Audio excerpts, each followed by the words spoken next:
So welcome to this video. I'm Miriam Smout, Aka Redemption Mumma. I love helping battle-weary women heal deep wounds, reclaim their personal power, unlock God-given destiny, and to really get back things that have been lost or stolen, the broken bits of us that, for me, there were many, and life continues on. And so knowing how to really deal and to really bring healing into those broken parts, that's something I'm really passionate about.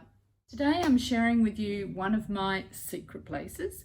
The secret place is something that I've created in my home, in a couple of places that I can go to and really feel I can shut out all the other distractions.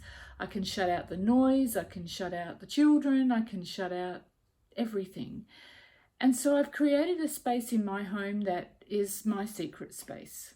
I have my coffee cup, I have my journal, got my crunchy, squishy, comfortable beanbag, and it's just a place that I can really chill, detach from everything else.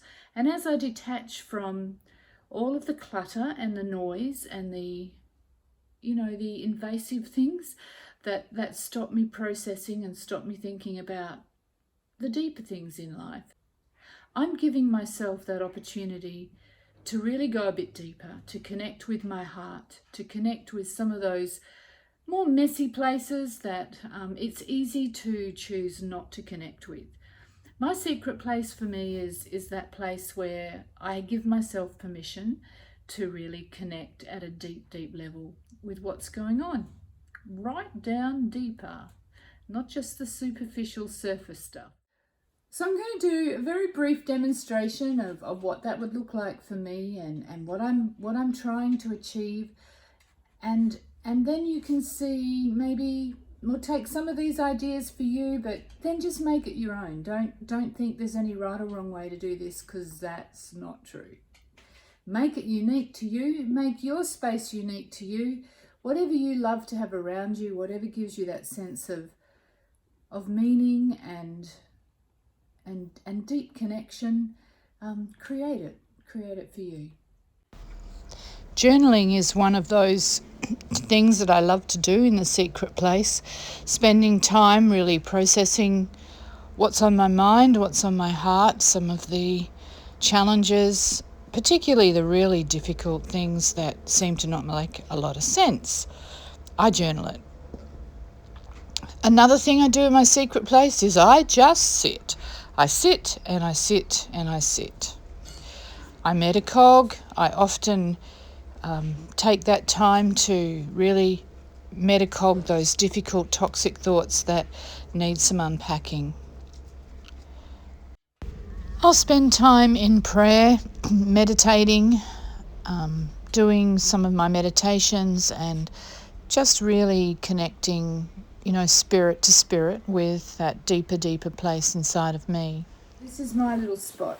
This is my slouchy beanbag. I slop in it.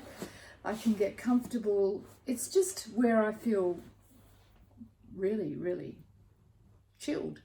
And so I've got my cup of coffee, I've got my journal. I'm ready to go and spend some time just with me and with listening to the still small voice. And look who's joining me in my secret place.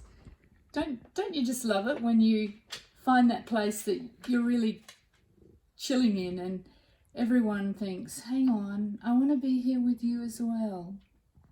There's just a good vibe about the secret place, right? It just seems to be that when you're there, everyone wants to join you. But I have trained at least my human family to allow me that space, because it's become so important to me as I lean in and listen to things I need to hear. Your turn. Your turn to go think about, where can you create that secret place for you? Where can you create that atmosphere, that place where you can chill, you can disconnect, and just invite yourself into the deeper places of your heart. Listen, practice listening to the still small voice, and you'll be amazed at what you hear and amazed at where you can connect in such a more deeper, compassionate way with your own heart.